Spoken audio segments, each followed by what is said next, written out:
BNP কয়েক দফা বৈঠকের মধ্যে আজকেও প্রধান উপদেষ্টার সঙ্গে বৈঠক করলো এবং বৈঠক থেকে বেরিয়ে বিএনপির মহাসচিব বললেন তারা সন্তুষ্ট নন। যদিও তিনি স্পেসিফিক্যালি বলেননি যে কি কারণে তারা সন্তুষ্ট নন। এরপরে আমির খুসরো মাহমুদ চৌধুরী বা মির্জা আব্বাস তারা কথা বলেছেন। তারা যেটি বলেছেন যে আম, সরকার যেভাবে নির্বাচনের রোডম্যাপ দিচ্ছে সেই জায়গাতে বিএনপি সন্তুষ্ট নয়।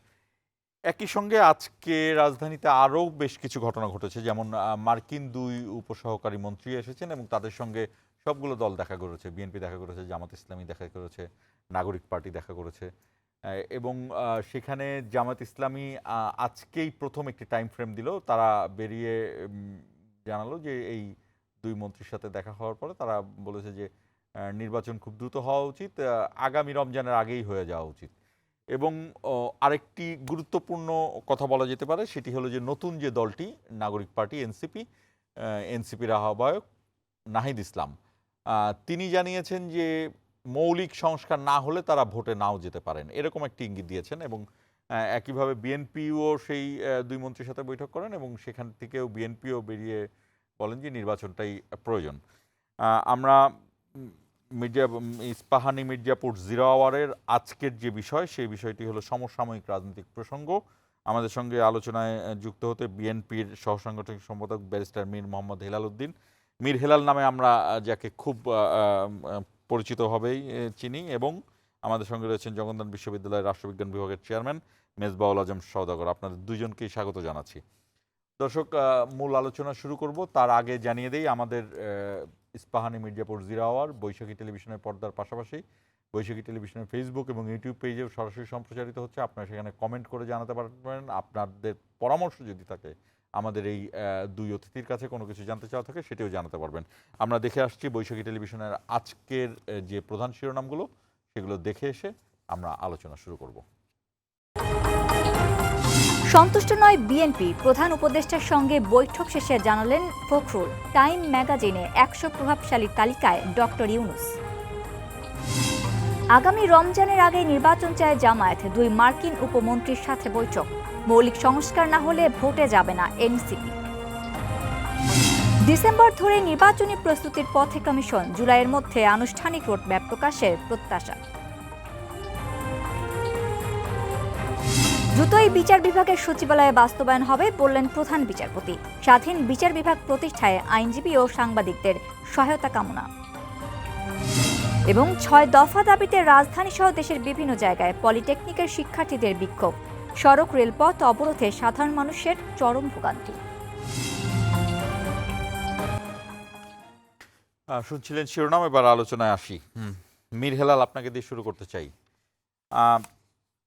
আজকে আপনাদের মহাসচিব সহ স্থায়ী কমিটির সদস্যরা দেখা করেছিলেন প্রধান উপদেষ্টার সঙ্গে, এবং সেইখান থেকে বের হয়ে মহাসচিব বলেন যে তারা অসন্তুষ্ট, তারা সন্তুষ্ট নন। আপনারা এত দ্রুত কেন অসন্তুষ্ট হচ্ছেন? বা যদি বলা হয়, এটা আমার কথা হিসেবে বলছি না, অন্যান্য যে রাজনৈতিক দলগুলো রয়েছে তারা, বিএনপি ছাড়া অন্যান্য যে রাজনৈতিক দল, তারা প্রত্যেকেই মোটামুটি এই সরকারের সঙ্গে এক ধরনের কথা মিলছে। তারা বলছেন যে সংস্কারটি হওয়া দরকার। আজকে যেটি বলছিলাম যে মার্কিন দুই উপমন্ত্রী এসেছেন, তাদের যে প্রোগ্রাম ছিল সেখানেও দেখা করেছেন। সেখান থেকে বের হয়ে এনসিপির যে প্রধান নাহিদ ইসলাম, তিনিও বলেছেন যে সংস্কার হওয়া দরকার আগে। কিন্তু আপনারাও সংস্কারের কথা বলছেন, কিন্তু আপনাদের মধ্যে একটু তাড়াহুড়া আছে মনে হচ্ছে, যে নির্বাচনটি খুব দ্রুত হওয়া দরকার। এটার কেন, কারণটা কি? আপনাকে ধন্যবাদ। সাথে সম্মানিত সহ আলোচক আছেন এবং আপনার বৈশাখী টিভির দর্শক সবাইকে শুভেচ্ছা জানাচ্ছি। প্রথমত আপনি যেটা বললেন যে সংস্কার বিএনপি চাচ্ছে না, বা আপনার মনে হচ্ছে বিএনপি কিছুটা তাড়াহুড়া করছে, বিষয়টা নির্বাচন নিয়ে। বিষয়টা হচ্ছে দেশকে অস্পষ্টতায় রেখে বা কি ধরনের বেনিফিট দেশ পাচ্ছে, যে একটা রোডম্যাপ দিতেই পারে। এটা তো আর নেক্সট উইক দিতে বলছে না, বা আগামী মাসে নির্বাচন দিতে বলছে না। ওনারা ফার্স্টে বলেছিল ডিসেম্বরের মধ্যে হবে। তো ডিসেম্বরের মধ্যে যদি হয়, একটা অ্যাকুরেট রোডম্যাপ দিলে খুব ক্ষতির তো কিছু নেই, কারণ নির্বাচন তো টুডে টুমোরো একটা হবেই। আর সেকেন্ড কথা হচ্ছে যে আপনি যেটার কথা বললেন সংস্কার নিয়ে, যে আজকের মিটিংয়ে যে বক্তব্য সেটা কিন্তু খুব সুস্পষ্টভাবে আমাদের মহাসচিব বলেছেন। উনি বলেছেন কালকে যে মিটিংটা আছে ঐক্যমত কমিশনের সাথে, ওখানে যেই সংস্কারগুলোর ব্যাপারে সবগুলো রাজনৈতিক দল একমত হবে সেটা নিয়ে চার্টার করে তারপরে নির্বাচনে যেতে। তো it is very logical I think, যে আপনি তো সব সংস্কার চাইলে হবে না। এবং আরেকটা সবচেয়ে মজার বিষয় হচ্ছে, এখন যে দলগুলো সংস্কার প্রস্তাবের কথা বলছে বা বলছে যে আমরা সরকারকে এই জন্য সমর্থন করি, এই দলগুলো কিন্তু এখনো পর্যন্ত স্পেসিফিক কোন কোন সংস্কারগুলো তারা চায় দেয় নাই। সেই ক্ষেত্রে বিএনপি কিন্তু 2023 সালে 13ই জুলাই মনে হয়, আমি ডেটটা হয়তো 11 বা 31 দফা ঘোষণা করেছে, এবং এটা কিন্তু সংস্কারেরই একটি অংশ। এর বাইরে কি অ্যাড হবে, এর বাইরে কি মাইনাস হবে, ইটস ডিবেটেবল। কারণ এগুলো কোনোটাই তো খুব হার্ড অ্যান্ড ফাস্ট কিছু না। এগুলো হচ্ছে প্রত্যেকটি রাষ্ট্রের কল্যাণের জন্য, জনগণের কল্যাণের জন্য রাজনৈতিক দলগুলো যদি ঐক্যমতে আসে, সরকার যদি ঐক্যমতে আসে, এগুলো অ্যাকসেপ্টেড হবে, নাহলে রিজেক্টেড হবে। তো বিএনপি সংস্কার চায় না, I think it's A narrative. বিএনপির মতো এত জনপ্রিয় এবং জনসম্পৃক্ত দল আসলে তো বাংলাদেশে এই মুহূর্তে অপারেশনে নেই। তাহলে এইটাকে যদি আপনি কাউন্টার করতে হয়, এই অল্প সময়ের মধ্যে এই জনসমর্থনকে ম্যানেজ করা বা কাউন্টার করা it's very difficult, almost impossible. তাহলে করতে হবে কি, কিছু বিভ্রান্তিকর কথা বলতে হবে, যে যেমন বিএনপি সংস্কার চায় না। যদি বিএনপি সংস্কার না চায়, আমরা 17 বছর এত নির্যাতন নিপীড়নের পাশাপাশি কেন রাষ্ট্রকে বদলানোর জন্য রাষ্ট্র মেরামতের 31 দফা আমরা করেছি? এটা প্রয়োজন ছিল না। বিএনপির তো 17 বছর মানুষের ভোটাধিকারের জন্য আন্দোলন করার কোনো গুরু দায়িত্ব কি ছিল? এটা না, এটা একটা রাজনৈতিক দল হিসেবে কর্তব্যের জায়গা থেকে করেছে। একই সাথে ওই নির্যাতন নিপীড়নের মধ্যেও আপনি জানবেন, আমরা তো এর 31 দফা করার আগে কিন্তু আমরা যেহেতু মিডিয়া সেলেও কাজ করছি, তখন প্রতিষ্ঠার পর থেকে আমরা কিন্তু বাংলাদেশের প্রত্যেকটা জেলায় গিয়ে বিভিন্ন শ্রেণী পেশার মানুষের মতামতের ভিত্তিতেই আমরা কিন্তু 27 দফা আমাদের পার্টির কাছে জমা দিয়েছি। পরে আমাদের দল, আমাদের যুগপৎ আন্দোলনে যে রাজনৈতিক দলগুলো ছিল, ওনাদের সাথে আলাপ আলোচনার ভিত্তিতে আরও 4টা দফা অ্যাড করে 31 দফা হয়েছে। তাহলে বিএনপি সংস্কার চায় না, এত নির্যাতন নিপীড়নের মধ্যে 64টা জেলায় গিয়ে গিয়ে পুলিশি বাধা, আওয়ামী লীগের সন্ত্রাসীদের বাধা, অনেক কিছু তো আমরা ফেস করে এই কাজগুলো করেছি। কেন করেছি? বিকজ আমরা চাচ্ছিলাম যে ফ্যাসিজমের যেই ধারাবাহিকতা বাংলাদেশে চলে আসছিল, যে অবৈধ নির্বাচনগুলো হচ্ছিল, এটা থেকে বের হয়ে রাষ্ট্রকে কিভাবে ভবিষ্যতে একটা স্টেবল জায়গায় নেওয়া যায়, যেখানে ট্রানজিশন অফ পাওয়ারটা স্মুদার হবে এবং ব্যালেন্স অফ পাওয়ার থাকবে। যে রাষ্ট্রপতির ক্ষমতায়ন বলেন, প্রধানমন্ত্রীর ক্ষমতায়ন বলেন, আমরাই প্রস্তাব করেছি দ্বিকক্ষ বিশিষ্ট পার্লামেন্টের। বিএনপি থেকে প্রস্তাব করা হয়েছে পরপর দুবারের বেশি প্রধানমন্ত্রী হওয়া যাবে না। বিএনপি থেকে প্রস্তাব করা হয়েছে রাষ্ট্রপতি। এগুলো যদি আমরা না করি, এগুলো যদি আমরা না করতাম, তখন এই ন্যারেটিভটা হয়তো আমরা মানুষের কাছে অ্যাকসেপ্টেবল হতো। আমরা সব কিছু করেছি, এবং আজকের দিনেও বলেছে যেই প্রস্তাবগুলো, যে সংস্কার প্রস্তাবগুলো সব রাজনৈতিক দল এগ্রি করবে, এটা চার্টারও সাইন করতে রাজি আছে নির্বাচনের আগে। তাহলে নির্বাচন চাচ্ছে, সংস্কার চাচ্ছে না, আমার মনে হয় এটা একটা অন্যায় দায় চাপানো হচ্ছে। মানে এইটা হলো মানে সত্যিকারের কথা, ইন এফ্যাক্ট এটা কিন্তু এই ধরনের একটা ন্যারেটিভ প্রচলিত হচ্ছে যে বিএনপি নির্বাচনের কথা এত বেশি বলছে, তারা মনে হয় মূল সংস্কারের জায়গাটার থেকে দূরে সরে যাচ্ছে। কিন্তু যদিও আপনি যে 31 দফার কথা বললেন, এই 31 দফা আমি দেখেছি, 31 দফার মধ্যে যে সংস্কারগুলো আছে, এই ঐক্যমত্য কমিশন যে সংস্কারগুলোর কথা বলছে, বিভিন্ন দল যেটা বলছে, মোরালেস 31 দফার মধ্যে আছে। হ্যাঁ, কিন্তু এরপরও যেই সংস্কারের উদ্যোক্তা হলো বিএনপি, এমনকি এই ফ্যাসিস্ট সরকার পতন হবে কিনা সেটা না জেনেই কিন্তু তার আগেই এই সংস্কার প্রস্তাব করেছিল। তারপরও বিএনপিকে যেই ন্যারেটিভের মধ্যে পড়তে হচ্ছে, এবং সবচেয়ে বড় কথা, এই ফ্যাসিস্ট সরকারের পতনের নেতৃত্ব দিয়েছে যেই ছাত্ররা, তাদের যে দলটি, মানে বেশিরভাগ ছাত্ররা যেই দলে অংশ নিচ্ছে, এই এনসিপি, তাদের থেকে কিন্তু এই জিনিসটা বলা হচ্ছে। এবং তার পাশাপাশি কখনো কখনো জামায়াত ইসলামীও এই ধরনের তাদের আলোচনার সাথে কিছুটা কথা মিলে যায়, যে বিএনপি সংস্কারের চেয়ে নির্বাচনকে গুরুত্ব দিচ্ছে। মেজবাউল আজম সওদাগর, আপনি কি মনে করেন? আমার সাথে একমত কিনা এই কথার? জি, আপনার সাথে আমি একমত। বিষয়টার একটু ব্যাখ্যা আমি এভাবে দিতে চাই একটু কিছুটা, যে পলিটিক্সে পাবলিক অপিনিয়নকে মেকিং করার জন্য, পাবলিক পারসেপশনকে তৈরি করার জন্য আমাদের সোসাইটিতে একটা স্ট্রাকচার আছে, একটা মেকানিজম আছে। সেই মেকানিজমটাতে সোশ্যাল মিডিয়া হচ্ছে একটা শক্তিশালী টুলস হিসাবে, আমরা স্বীকার করি আর না করি, এখন প্রবলভাবে শক্তিশালী একটা Nowadays, টুলস হ্যাঁ। হিসেবে কাজ করছে। কারণ আপনি গ্রামে গিয়ে দেখেন এখন গান বাজনা নাটক এসবের চেয়েও বেশি জনপ্রিয় এই ধরনের টকশো এবং রাজনৈতিক বক্তৃতা বা দেশের জন্য, দেশের ফিউচারের জন্য, ভালো করার জন্য কথা যারা বলছে তাদের কথা আপনার গ্রামে গিয়ে আপনি দেখবেন রাস্তায় চায়ের দোকানে সবাই সেগুলো শুনছে। এর মিনিংটা দাঁড়ায় এই যে সাধারণ মানুষের মধ্যে রাজনীতি নিয়ে সচেতনতা আগের চেয়ে অনেক বেশি। আমরা যে অনেক সময় আমরা এরকম বলি যে সাধারণ মানুষ কিছু বোঝে না, এই ধারণাটা আমার মনে না, হয় না, বাংলাদেশ অনেক অনেক বেশি, এই বাংলাদেশের ধারণাটা সাধারণ মানুষ অনেক জি, বেশি যে পলিটিক্যাল। অনেকে বলে যে মানুষ শুধু ভোট দিতে চায়, এরকম কথাবার্তা আমরা শুনি। কিন্তু আসলে পাবলিক পারসেপশনটা এখন আর সেরকম নাই, এটা অনেকটা পরিবর্তন হয়ে গেছে।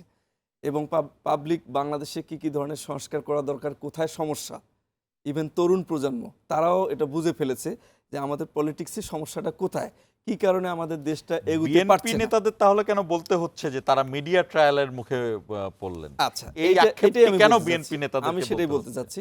তো এই যে আমি বললাম যে পাবলিক অপিনিয়ন মেকার যারা, তাদের হাতে এই বিএনপি সংস্কারের পক্ষে থাকার পরেও সংস্কার প্রস্তাবনা ফরমালি জুলাই বিপ্লবের পরে আসার আগেও বিএনপি এটা আগেই দিয়েছে এই সংস্কার প্রস্তাবনা। কিন্তু Right. প্রবলেমটা দাঁড়াইলো কোথায়? তার মানে হচ্ছে বিএনপি সংস্কার চায়। আজকে মহাসচিব মহোদয়ের যে বক্তব্য পরিষ্কার, স্পষ্ট দেখা যাচ্ছে তিনি জুলাই বিপ্লবে চার্টার করতে তিনি রাজি আছেন। জুলাই চার্টার যেটা কয়েকদিন আগে বিতর্ক দেখা দিয়েছিল, সংস্কার যে তিনি করবেন, সংস্কার প্রস্তাব দেওয়ার অর্থ হচ্ছে আমি সংস্কার চাই এবং এই সরকার সংস্কার করবে, সেটাতেও বিএনপি রাজি আছে, এটাই বোঝা যাচ্ছে। তারপরে নির্বাচন বিএনপি চাচ্ছে, প্রফেসর ইউনূসও নির্বাচন চাচ্ছে, কিন্তু উনি বলেছেন জুলাইয়ের মধ্যে। জামাতে ইসলামী বলেছেন রমজানের আগে, বিএনপি বলেছে ডিসেম্বরের আগে।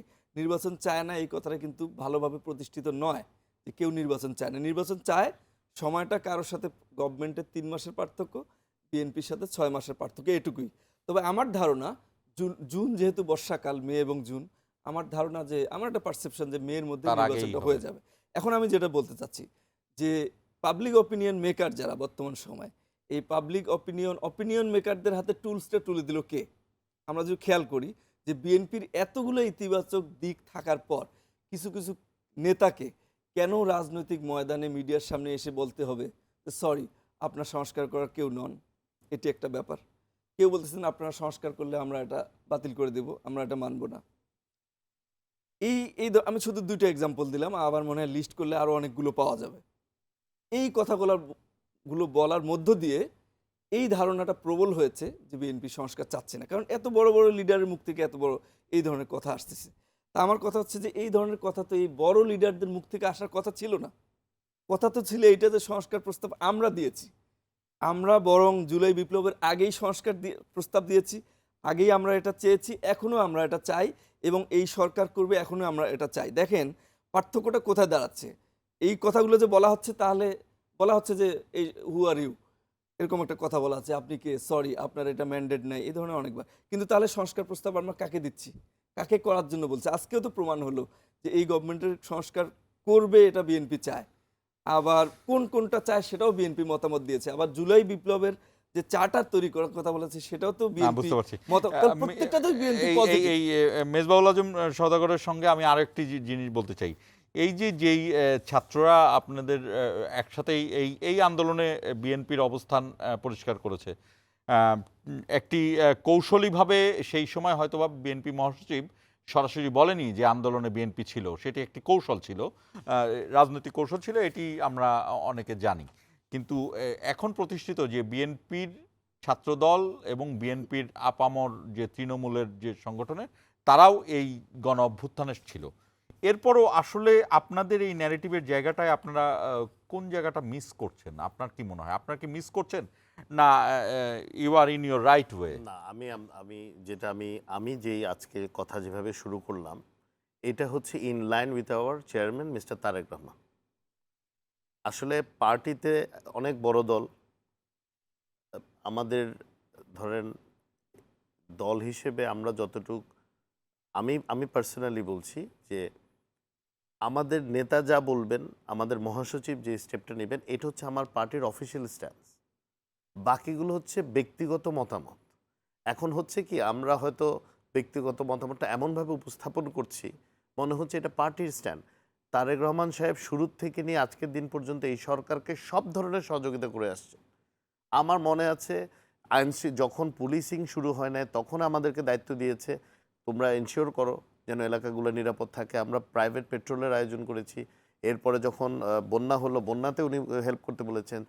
আমাদের পূজা আসলো, দুর্গাপূজা, তখন আমরা সেফটি এন্ড প্রত্যেকটা, সিকিউরিটিতে তার মানে উনি শুরুর থেকে নিয়ে আজকের দিন পর্যন্ত he is very much cooperating with the government. তো এখন এবং ছাত্রদেরকে উনি সবসময় দিয়েছেন যে এইটা আসলে বিএনপি আর ছাত্রদের বিষয় না। আমার মনে হয় এই যে অভ্যুত্থান হয়েছে জুলাই আগস্টের, এটাতে পুরো বাংলাদেশই অলমোস্ট মানে ঐক্যবদ্ধ ছিল এবং সবাই মিলেই করেছে। তো এখানে তো ক্রেডিট টেকিং এর কিছু নাই। আর আপনি আরেকটা কথা বললেন, বিএনপি নির্বাচন চায়, এটা কি দোষের? এটা দোষের না। যারা সবাই কিন্তু নির্বাচন চাচ্ছে। আমরা নির্বাচনে যতগুলো পোস্টার ছাপিনি, অনেক দল কিন্তু পুরো নির্বাচনে আসন ওয়াইজ প্রার্থীদের পোস্টার দিয়ে ফেলেছে, 300 আসনে ডিক্লেয়ার করে ফেলেছে। বিএনপি কিন্তু এখন ওই লেভেলে যায় না। বিএনপি বলছে একটা গণতান্ত্রিক প্রক্রিয়া, তো অবশ্যই আমি নির্বাচন চাইতেই পারি, কিন্তু এখন প্রশ্ন হচ্ছে নির্বাচনটাকে আমি সংস্কার বাদ দিয়ে চাচ্ছি? নো। আমার চেয়ারম্যান মহোদয় যেটা বলেছেন, তারেক রহমান সাহেব যেটা বলেছেন, যে এসেনশিয়াল যে এগুলোতে আমরা এগ্রি করছি, এটা চার্টার করে নেব, এর মধ্যে যতটুকু এই সরকারের করার দরকার করে ওনারা নির্বাচনটা দিবে, বাকিটা আমরা পার্লামেন্টের মাধ্যমে অ্যাপ্রুভ করে, যারাই নির্বাচিত হবে তারা অ্যাপ্রুভ করে বাকিটা। এটার ব্যাপারে তো ন্যাশনাল কনসেনসাস হয়ে যাচ্ছে। এখানে তো বিরোধী দল এটাতে রাজি হবে। আমরা যদি বিরোধী দলে থাকি, আমাদেরও পার্লামেন্টে গিয়ে রাজি হতে হবে। তো সংস্কার আমরা করতে চাচ্ছি না, নির্বাচন চাচ্ছি। I think it's a very bad narrative. আর যারা এগুলো বলছেন যে তোমরা কারা এরা কারা, অফকোর্স এই গভর্নমেন্ট তো সবার ঐক্যমতের ভিত্তিতে সৃষ্টি হয়েছে। তাহলে এগুলো তো হয়তো সুইপিং রিমার্কস ছাড়া, পার্সোনাল সুইপিং রিমার্কস ছাড়া এটা তো অন্য কোনো কিছু না। বিকজ এই কথাগুলোকে আমাদের দলের চেয়ারম্যান মহোদয় বলেছেন, একবারও বলেননি। ওনার প্রত্যেক দিনের বক্তব্যগুলো যদি আপনি শুনেন, he is a very positive person, he wants unity. আমি একটু মেজবাউল আজম সওদাগরের কাছে জানতে চাই, সেটি হলো যে বিএনপির যে সিনিয়র নেতারা কথা বলছেন, সেই সিনিয়র নেতাদের কিন্তু এই যে আজকের এই আন্দোলনের পেছনে যথেষ্ট অবদান রয়েছে। তাদের একটি বাক্য, আমি যেটি বলতে চাই, তাদের একটি বাক্য বা একটি রাজনৈতিক বক্তব্য, পলিটিক্যাল রেটোরিকটা অনেক বড় ব্যাপার। পলিটিক্যাল রেটোরিককে আপনি সোশ্যাল মিডিয়ায় নিয়ে যাবেন এবং তারপর সেটিকে অনেক বেশি পোস্টমর্টেম করবেন। এই জায়গাটা কতটা যুক্তিযুক্ত? এখন সোশ্যাল মিডিয়া তো হচ্ছে ওপেন, এটা তো স্বাধীন, এই জায়গায় তো আপনি কন্ট্রোল করতে পারবেন না।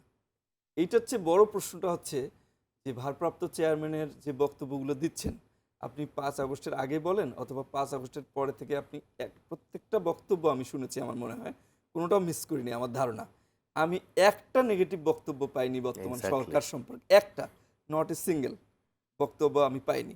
তাহলে একজন ভারপ্রাপ্ত চেয়ারম্যান এভাবে কন্টিনিউয়াস বক্তব্য, পজিটিভ বক্তব্য দেওয়ার পর এতগুলো সেন্ট্রাল লিডারকে কেন তার বাইরে বক্তব্য দিতে হবে, এটা আমার বড় প্রশ্ন।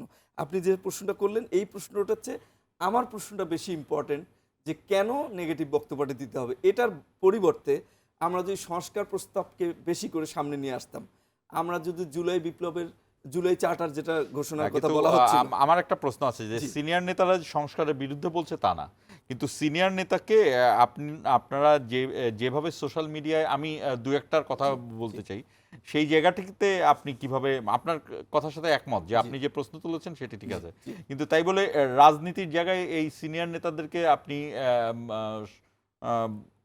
যে মিনিমাম ভদ্রতা জ্ঞান সেই জায়গা থেকে সরে গিয়ে আপনি সোশ্যাল মিডিয়ায় তাদেরকে এইভাবে পোস্টমর্টেম করতে পারেন?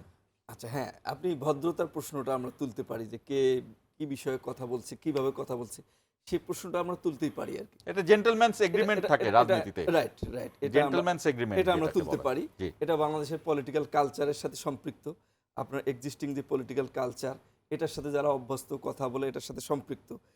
আমার কথা হচ্ছে যে আমি এরকম একটা পলিটিক্যাল কালচারে অপিনিয়ন মেকার, যারা অপিনিয়ন তৈরি করে, যে এমন কথা আমি কেন জেনে শুনে আমি তাদের হাতে তুলে দিব, যেটা আমি নিশ্চিত জানি এটার বিপরীত প্রতিক্রিয়া কি হতে পারে, সেই জিনিসটাকেই গুরুত্ব দেওয়া সবচেয়ে বেশি ইম্পর্টেন্ট। এটাকে সোশ্যাল মিডিয়া যে নেগেটিভ আপনার পোস্টমর্টেম হবে, এটাকে কাউন্টার দেওয়ার একমাত্র উপায় হচ্ছে আপনি তাদের হাতে এমন কোনো টুলস তুলে দেবেন না। এটাই হচ্ছে গণতান্ত্রিক সমাজের একটা প্রতিযোগিতা। এটাও একটা প্রতিযোগিতা বলবো, যে সোশ্যাল মিডিয়াতে আপনার একদল সমালোচক আছে, তাদের হাতে আপনি কী ধরনের টুলস তুলে দেবেন। That is important. প্রতিযোগিতায় আপনাকে তাদেরকে কাউন্টার দেওয়ার একটা মাত্র উপায় আছে, অন্য কোনো উপায় আর নেই আমি জি। মনে করি। আমরা ছোট্ট একটি বিরতির সময় হয়েছে। ইস্পাহানি মির্জাপুর জিরো আওয়ারে নিচ্ছি ছোট্ট একটি বিরতি। আমাদের অনুষ্ঠানটি সরাসরি সম্প্রচারিত হচ্ছে বৈশাখী টেলিভিশনের ফেসবুক এবং ইউটিউব পেজে। আপনারা চাইলে সেখানে কমেন্ট করতে পারেন, সেখানে মতামত দিতে পারেন, আমাদের অতিথিদের কাছে প্রশ্নও রাখতে পারেন। নিচ্ছি ছোট্ট একটি বিরতি। বিরতি থেকে ফিরে আবার আলোচনায় যুক্ত হব।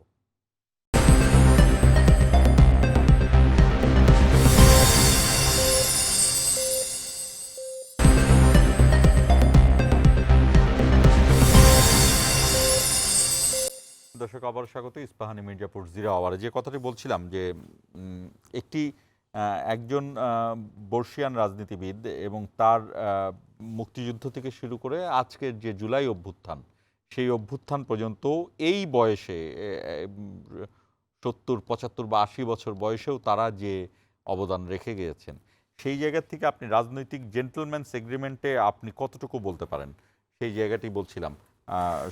মেজবাউল আজম সওদাগর বলছিলেন যে এটি এক ধরনের পলিটিক্যাল রেটোরিক মেকিংয়ের কথা, যে আমি কোন কথাটি বলবো।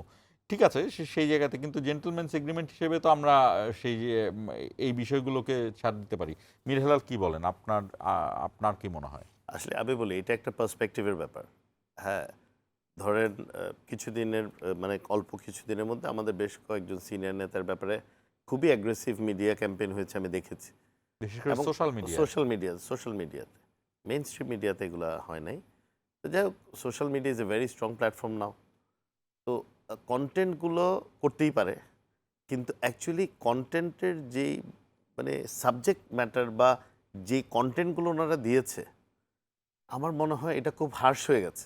একটা মানুষ অলমোস্ট 80-80 কাছাকাছি বয়স, অনেক ধরনের তার একটা মানসিক অবস্থারও একটা থাকে। না, আমি বলছি যে জেন্টলম্যানস এগ্রিমেন্ট থেকে কি এটা করা যায় কিনা। না, আমার মনে হয় না। এবং এখানে একটা পিক অ্যান্ড চুজেরও ব্যাপার হচ্ছে। কিন্তু কিছুদিন আগে আমাদের এক তরুণ নেতা, এখন এনসিপির একজন নেতা, হঠাৎ করে একটা কমেন্ট করে বসছেন, এবং আমি বুঝছি এটা হয়তো একটা আবেগী কমেন্ট হয়ে গেছে, একটা on the heat of the moment একটা কথা বলে ফেলেছে। সো এটা ইগনোর করা হয়েছে পুরা একদম। সোশ্যাল মিডিয়া বলেন, মেইন স্ট্রিম মিডিয়া বলেন, এটা কিন্তু এটা নিয়ে খুব বেশি বাড়াবাড়ি হয়নি। কিন্তু একজন বয়স্ক নেতা যখন একটা ছোট কমেন্ট করে ফেলেছে, ভুল হতে পারে, ওটা ভুল কমেন্টই, কিন্তু এই কমেন্টটা সমালোচনা করতে গিয়ে তার 14 পুরুষের ইতিহাস টেনে নিয়ে তাকে সামাজিকভাবে হেয় করাটা কতটুক জেন্টলম্যান এগ্রিমেন্টের মধ্যে পড়ে, আই ডাউট ইট।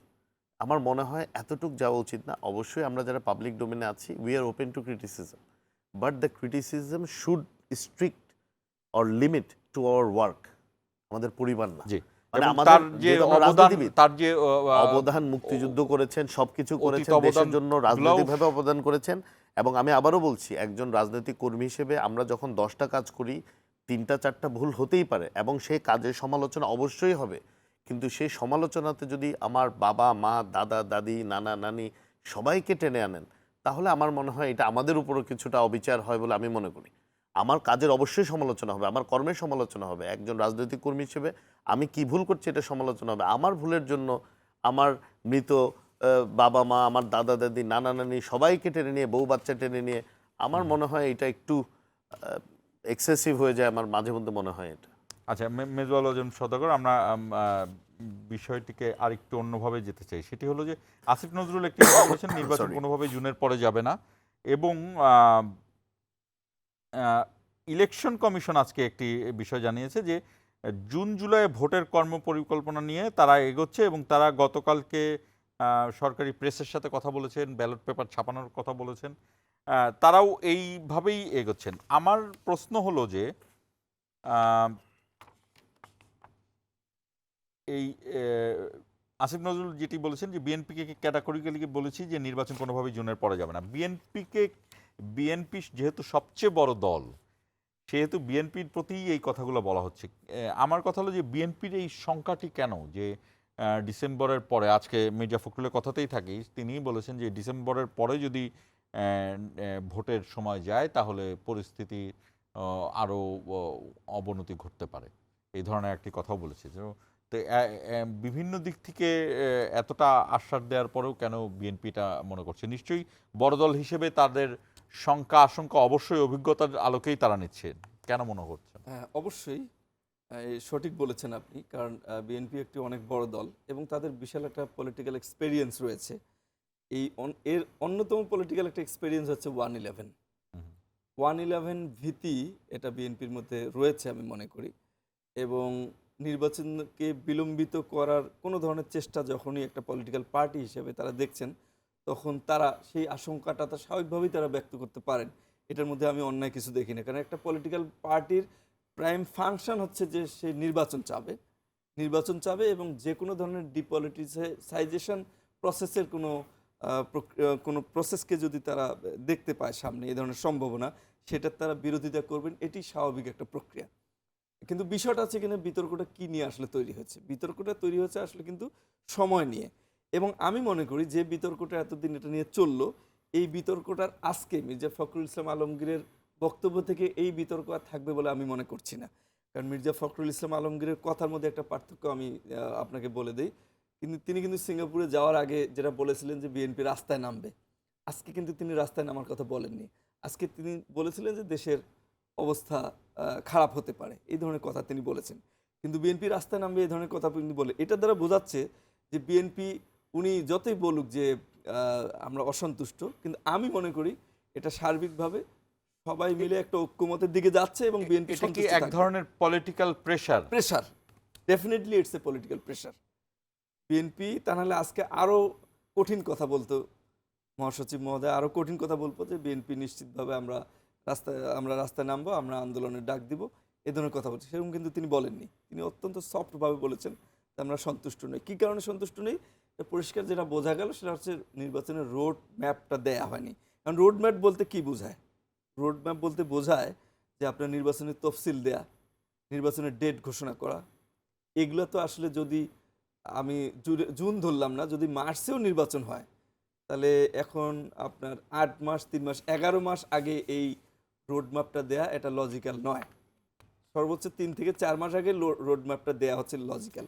তা আমি বলবো যে কোনো বক্তব্য দেওয়ার আগে তাকে একটা লজিক্যাল ভিত্তি থাকতে হবে। আমি যে রোড ম্যাপ চাচ্ছি, কতদিন আগে আমি চাচ্ছি, এটা একটা ব্যাপার। মানে 11 মাস আগে রোড ম্যাপ ঘোষণা করছে এরকম ইতিহাস, নির্বাচনের ডেট যখন ফিক্সড ছিল তখনও কিন্তু। মীর হেলালের কাছে আমার একটা প্রশ্ন আছে, সেটি নাহিদ ইসলামের কথা থেকে নিতে চাই। নাহিদ ইসলামের একটি বিষয় বলেছে যে দেশের অধিকাংশ জায়গায় প্রশাসন কন্ট্রোল করছে বিএনপি প্রশাসন কন্ট্রোল করছে, এবং ঠিক এই মুহূর্তে যদি নির্বাচন হয়, অর্থাৎ এই সংস্কারগুলো ছাড়া যদি নির্বাচন হয়, সেই ক্ষেত্রে প্রশাসন নিরপেক্ষভাবে কাজ করতে পারবে না। এটি নাহিদ ইসলামের আজকের বক্তব্য। এবং সেই ক্ষেত্রে এই মৌলিক সংস্কারের প্রয়োজন, যেটি আমি শর্টলি বলেছিলাম যে মৌলিক সংস্কার ছাড়া এনসিপি নির্বাচনে যাবে না। তো তাদের মধ্যে একটি যে পুলিশ এবং প্রশাসন, কোনো কোনো জায়গায় ডিসি, এসপি এরা এই প্রশাসন বিএনপির নিয়ন্ত্রণে, এবং তারা এই ধরনের সংস্কার চায়, এবং এই পরিবর্তন ছাড়া নির্বাচন হলে সেটা সুষ্ঠু হবে না এবং এনসিপি যাবে না। উনি একজন রাজনৈতিক নেতা হিসেবে ওনারা দল করেছেন নতুন, ওনারা তো যে কোনো দাবি দাওয়া রাখতেই পারেন। এখন বাস্তবতাটা কি? বাস্তবতাটা উনিও আমার চেয়ে কম বুঝছেন, ওনারা অনেক অভিজ্ঞ। তো এখন একটা এসপি বা ডিসি তো আজকে নিয়োগ করে কালকে বানানোটা একটু কঠিন, কারণ কিছু সময় লাগবে। একটা পুলিশ অফিসার যখন বিসিএস দিয়ে জয়েন করে অথবা পরীক্ষা দিয়ে জয়েন করে, ওনার এসআই হতে কতদিন লাগে, ওসি হতে কতদিন, একটা টাইমলাইন তো আছে।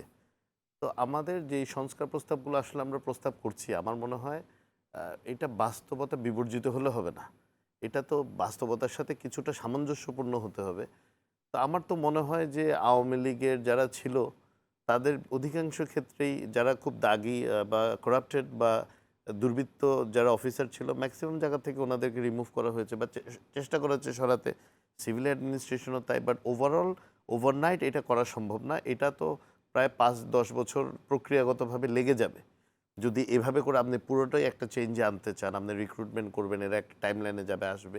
তো এইটা ইম্পর্টেন্ট যে সংস্কারটা হয়, বাট এই সরকারের অধীনেই এত সব কিছু হতে হবে, তাহলে পরবর্তী গভর্নমেন্ট তো আর প্রয়োজনই হবে না। নাহিদ আরেকটি জিনিস বলেছে যে দেশের অনেক জায়গাতে প্রশাসন বিএনপির নিয়ন্ত্রণে। না, বিএনপির নিয়ন্ত্রণে এটা কিভাবে? বিএনপি তো সরকারে নেই, তাহলে বিএনপি কিভাবে নিয়ন্ত্রণ করে?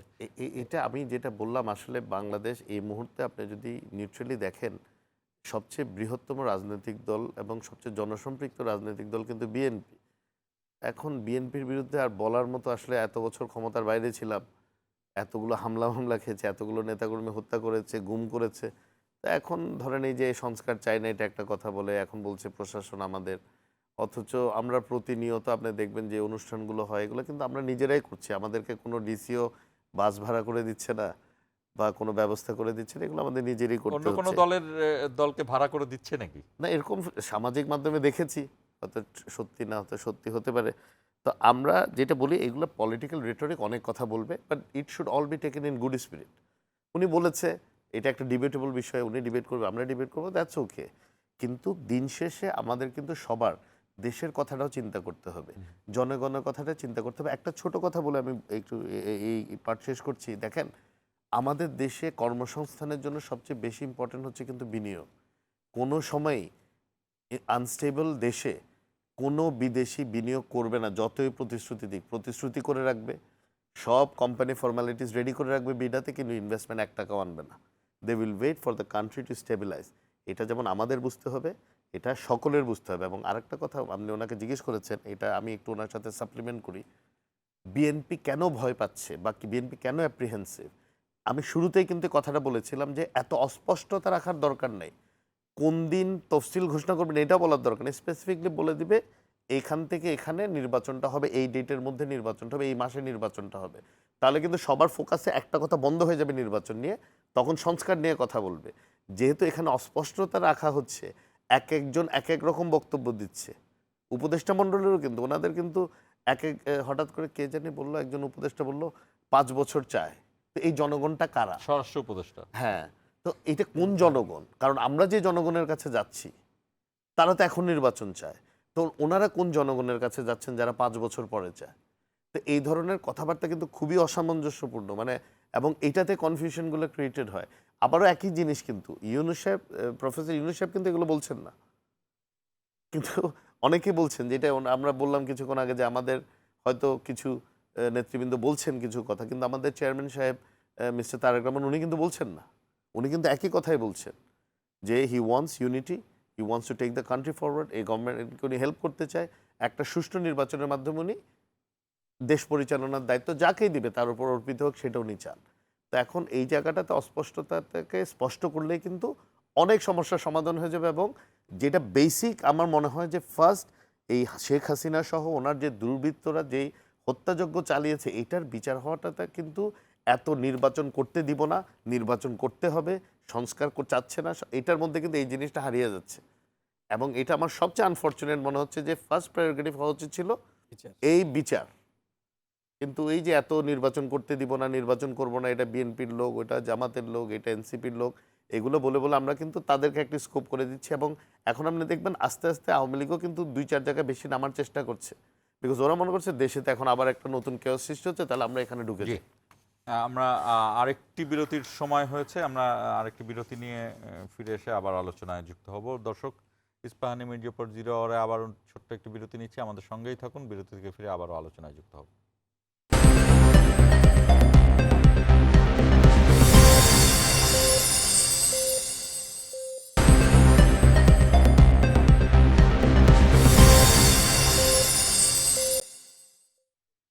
ইস্পাহানি মির্জাপুর 0 আওয়ারে আবারও স্বাগত। দর্শক, আমাদের অনুষ্ঠানটি কিন্তু বৈশাখী টেলিভিশনের পর্দার পাশাপাশি বৈশাখী টেলিভিশনের ফেসবুক এবং ইউটিউব পেজেও সরাসরি সম্প্রচারিত হচ্ছে।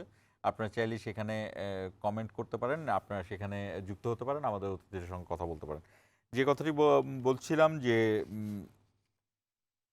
নির্বাচন এবং অন্যান্য রাজনৈতিক দলগুলো আজকে যেমন জামাত ইসলামী এবং এনসিপি দেখা করেছে, মার্কিন 2 মন্ত্রীর সঙ্গে বিএনপিও দেখা করেছে, এগুলো নিয়ে আলোচনা করছিলাম। আমি ঠিক এই মুহূর্তে আরেকটি বিষয় আনতে চাই, মেজবাহুল আজম সওদাগর, আপনার কাছে আনতে চাই। আমরা যেটি দেখলাম যে এনসিপি যেমন নতুন একটি দল গঠন হলো, এর পরে আরেকটি দল হয়েছে জনতা দল, আরও বেশ কয়েকটি দল কিন্তু এখন নিবন্ধনে আছে। আগামীকালকে আরেকটি দলের আত্মপ্রকাশের কথা শুনছি আমরা, যেটার নেতৃত্ব দেবেন ডেস্টিনির প্রতিষ্ঠাতা রফিকুল আমিন। এই যে রাজনৈতিক দল, নতুন রাজনৈতিক দলের আত্মপ্রকাশ, এই জায়গাটিতে আপনি কি মনে করেন যে ঠিক হঠাৎ করেই কেন এতগুলো রাজনৈতিক দল আসছে? এটা কি রাজনৈতিক পরিস্থিতি স্টেবল হওয়াতে, নাকি না এটাও এক ধরনের হুজুগ বা একটা ট্রেন্ড? না, এটাকে আমি বলবো যে এটা বাংলাদেশের একটা পলিটিক্যাল কালচার। যখন নির্বাচন আসে, নির্বাচনের আগ মুহূর্তে এই ধরনের কিছু মানুষ মানে without having any ideology, without having any programme, কোনো কিছু ছাড়াই হঠাৎ করে একটা রাজনৈতিক দল গঠন করতে চাওয়া, করতে সামনে আসা, এসে দু একদিন একটু আলোচনায় থাকা, এটা একটা বাংলাদেশের রাজনৈতিক সংস্কৃতিতে দীর্ঘদিনের একটা কালচার। আপনি না, দেখবেন কিন্তু এর আগে যখন 2018 বা 2024-এর আগে যে রাজনৈতিক দলগুলো এসেছিল, সেখানে কিন্তু আমরা দেখেছি যেমন মাহমুদুর রহমান মান্নার দলকে নিবন্ধ দেওয়া হয়নি ভিপি নূরের দলকে। আহ, কিন্তু সাম দু একটা পার্টিকে নিবন্ধন দেওয়া হয়েছে যাদের ওই একই নাই, তাদের নির্বাচন কমিশনের যে শর্ত তারাও পূরণ করেননি, কিন্তু এদেরকে দেওয়া হয়নি, তাদেরকে দেওয়া হয়েছে। এবং যেটাকে আমরা বলতাম যে ওই সময় কিংস পার্টি, ঠিক এই সময়ে কি রাজনৈতিক পরিস্থিতিটা কি আপনি মনে করেন যে আগের চেয়ে উন্নত হয়েছে না? সেটা এই যে আপনি বললেন যে কাউকে দেয়া হয়েছে, যোগ্যতা থাকা সত্ত্বেও দেয়া হয়নি, আবার যোগ্যতা নাই দেয়া হয়েছে। এটা হচ্ছে ফ্যাসিস্ট রাষ্ট্র ব্যবস্থাকে টিকিয়ে রাখার কৌশলের একটা অংশ ছিল। তো ওই অবস্থাকে এখনকার অবস্থার সাথে মেলালে আপনার হবে না।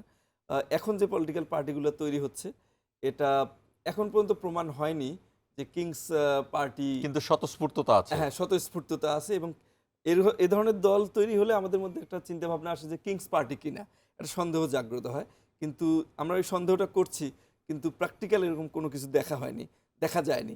এখন নির্বাচন কমিশন আগের মতো হবে যে কাউকে দেবে না, আমার মনে হয় না সেই পরিস্থিতি এখন আছে। এই পরিস্থিতি যাবে না, এবং এটাতে যদি যায় তো গভর্নমেন্ট খুব বড় ধরনের একটা বিতর্কের মুখে পড়ে যাবে। তো আই ডোন্ট থিঙ্ক যে গভর্নমেন্ট এরকম কোনো পদক্ষেপের দিকে যাবে। মীর হেলাল, আপনি নিশ্চয়ই জানেন যে আগামীকালকে আরেকটি রাজনৈতিক দলের আত্মপ্রকাশ ঘটবে, এবং যেটি আপনি চেয়ারম্যানের কথা বলছিলেন, অ্যাক্টিং চেয়ারম্যান কিন্তু এই বিষয়টা অনেক পরিষ্কার করেছেন যে শত ফুল ফোটা উচিত রাজনৈতিক যে পরিবেশ, এবং সেই জায়গা থেকে রাজনৈতিক দল, যে কোনো রাজনৈতিক দলকেই তিনি স্বাগত জানিয়েছেন। আপনার কি মনে হয়? দেখেন, আমাদের ভারপ্রাপ্ত চেয়ারম্যান জনাব তারেক রহমান হচ্ছে শহীদ রাষ্ট্রপতি জিয়া রহমানের সন্তান। বাংলাদেশে বহুদলীয় গণতন্ত্রের প্রবক্তাই ছিলেন শহীদ রাষ্ট্রপতি জিয়া রহমান। তো রাজনৈতিক দলের বিকাশ হবে, প্রস্ফুটিত হবে, এখানে তো শঙ্কিত হওয়ার কিছু নাই। আরও দেশ নিয়ে আরও বেশি মানুষ ভাববে, আরও দেশে গণতন্ত্র আরও সমুন্নত হবে, আরও সমৃদ্ধ হবে।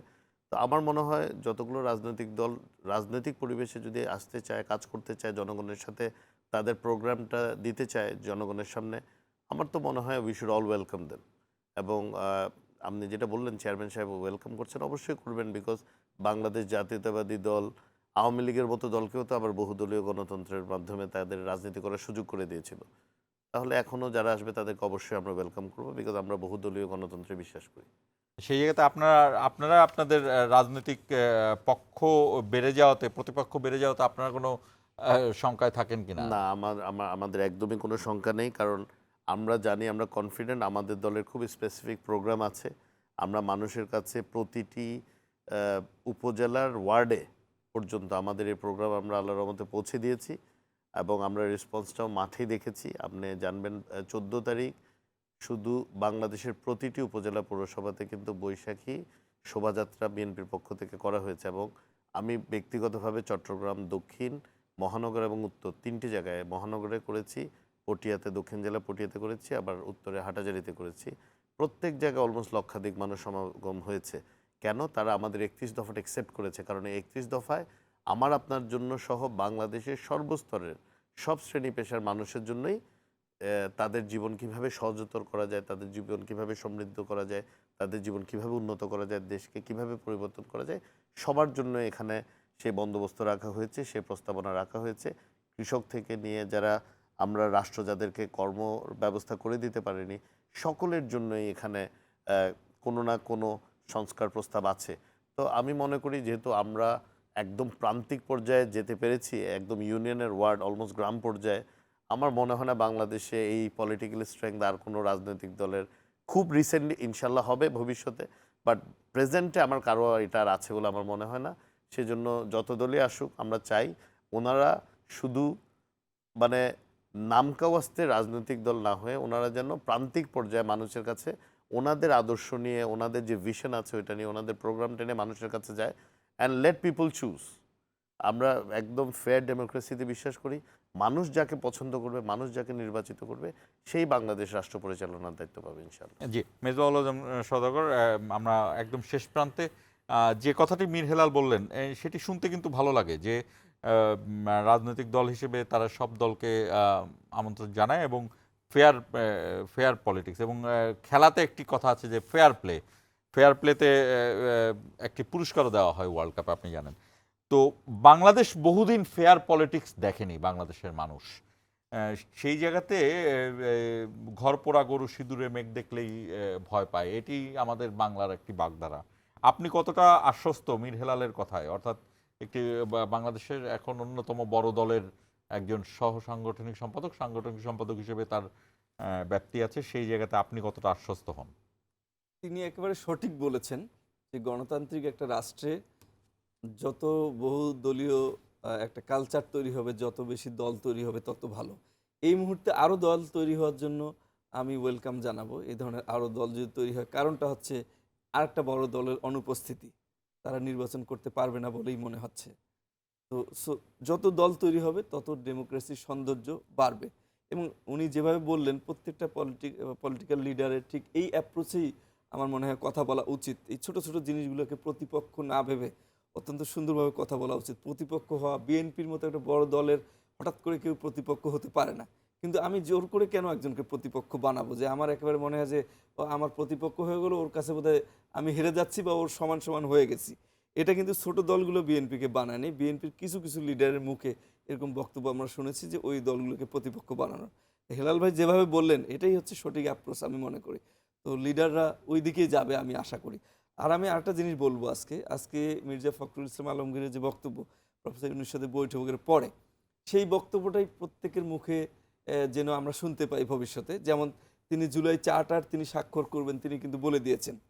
এই জুলাই চার্টার নিয়ে যেন আর এটা এরকম কথা আসছে, এটা আবার কি, এটা তো আমরা জানি না, এটা কেন দরকার, এই ধরনের কথা যেন আর দ্বিতীয়বার না আসে। যদি এটা আসে তাহলে আবার কিন্তু নেগেটিভ পারসেপশন সোসাইটিতে তৈরি হবে। আজকে মির্জা ফখরুলের অবস্থানের পরে এবং তারেক রহমান যেভাবে বক্তব্য দিচ্ছে, এই বক্তব্যগুলোর প্রেক্ষাপটে বিএনপি সিনিয়র নেতৃবৃন্দ যদি এই অপ্রোচে চলে যায়, তাহলে জনগণের মধ্যে সংস্কার নিয়ে যে নেগেটিভ পারসেপশন তৈরি হয়েছে, এটা এক সপ্তাহের মধ্যে কেটে ওঠা সম্ভব যদি আর কোনো নেগেটিভ কথা না বলে। যেমন ধরেন যে বিএনপি কিন্তু দেখেন সংস্কার প্রস্তাবগুলো একটা, আমি ওই যে বিএনপির মিডিয়া সেলের পেজে দেখবেন যে একটা পার্সেন্টেজ আকারে দেওয়া হয়েছে, স্ট্যাটিস্টিক্যাল ডাটা চার্ট আকারে দেওয়া হয়েছে। সেখানে দেখা যাচ্ছে যে শুধুমাত্র সাংবিধানিক সংস্কারগুলোর ব্যাপারে বিএনপির নো বলাটা একটু বেশি, কিন্তু অন্য সবগুলোতেই কিন্তু ইয়েস বিএনপি আছে। কিন্তু যে কথাটা বলা হচ্ছে যে সাংবিধানিক সংস্কারগুলোকে সবচেয়ে বেশি ইম্পর্টেন্ট মনে করা হচ্ছে, এনসিপি এই প্রশ্নটা তুলেছে। কেন তুলেছে? তাদের কথা হচ্ছে সাংবিধানিক সংস্কারগুলোর সাথে জড়িত যে আগামীতে আবার কোনো ফ্যাসিবাদী ব্যবস্থা প্রতিষ্ঠিত হওয়ার কোনো সম্ভাবনা আছে কিনা, এবং সেই সম্ভাবনাকে রুখে দেওয়ার জন্য যে মেকানিজম তৈরি করা দরকার, সাংবিধানিক সংস্কারগুলো হচ্ছে সেটার সবচেয়ে গুরুত্বপূর্ণ। 30 সেকেন্ডে বলতে চাই, আপনারা দল হিসেবে এই আশ্বস্তর জায়গায় থাকেন কিনা যে যদি আগামীতে আপনারা ক্ষমতায় যান তাহলে এই সাংবিধানিক সংস্কারগুলো আপনাদের যদি সুযোগ থাকে, নিরঙ্কুশ সংখ্যাগরিষ্ঠতা থাকে, সেক্ষেত্রে আপনারা কতদূর এগোবেন? সেটি কিন্তু বিএনপি স্যারের স্পষ্টভাবে কথা ধরে বলেনি, বলি, এটা বলতে যে হবে। মিডিয়া সেলে যে জায়গাটা আপনি কথা বললেন, ওখানে দেখবেন একটা টেবিলও দেওয়া হয়েছে এবং আমাদের মন্তব্যটা দেওয়া হয়েছে যে এখন না, নির্বাচিত সরকারের অধীনে। তো আমরা কিন্তু যেগুলো নাও করেছি এগুলো কখন বাস্তবায়ন করতে হবে, লাস্ট কলাম আপনি যদি একটু রাইট সাইডে স্ক্রল করেন ওইটাও আছে। দেখেন জুলাইয়ের অভ্যুত্থানের পরে আমার মনে হয় না কেউ আর কোনো দিনও যেই পথে শেখ হাসিনার পালাতে হয়েছে ওই পালানোর পথটা বেছে নেবে। তো এখানে শঙ্কিত হওয়ার কোনো কারণই নেই। দেশের জন্য যেটা ভালো হবে, দেশের জনগণের জন্য ভালো হবে, বাংলাদেশ জাতীয়তাবাদী দল সেই পথেই থাকবে জি, ইনশাআল্লাহ। আপনাদের দুজনকেই ধন্যবাদ আমাদের সঙ্গে যুক্ত হওয়ার জন্য। বাংলাদেশের জনগণও সেটি জানিয়েছে 36শে জুলাই বা 5ই আগস্ট, আমরা যেটি বলতে পারি, যে গণ অভ্যুত্থানের মাধ্যমে এই ফ্যাসিস্ট সরকারের পতন ঘটানো হয়েছে এবং ফ্যাসিজমের কবর রচনা করা হয়েছে। সেই জায়গা থেকে জনগণ কিন্তু এটি বুঝিয়েছে যে আগামীতে যে সরকারি ক্ষমতায় আসুক তারা যেন এইভাবে এক নায়কোচিতভাবে একতান্ত্রিকভাবে স্বৈরতন্ত্র হাজির নাজির না করে এবং জনগণের মধ্যে সেই শঙ্কার জায়গাটি যেন তৈরি না হয়, সেই প্রত্যাশা রেখে শেষ করছি আজকের ইস্পাহানি মির্জাপুর 0 আওয়ার।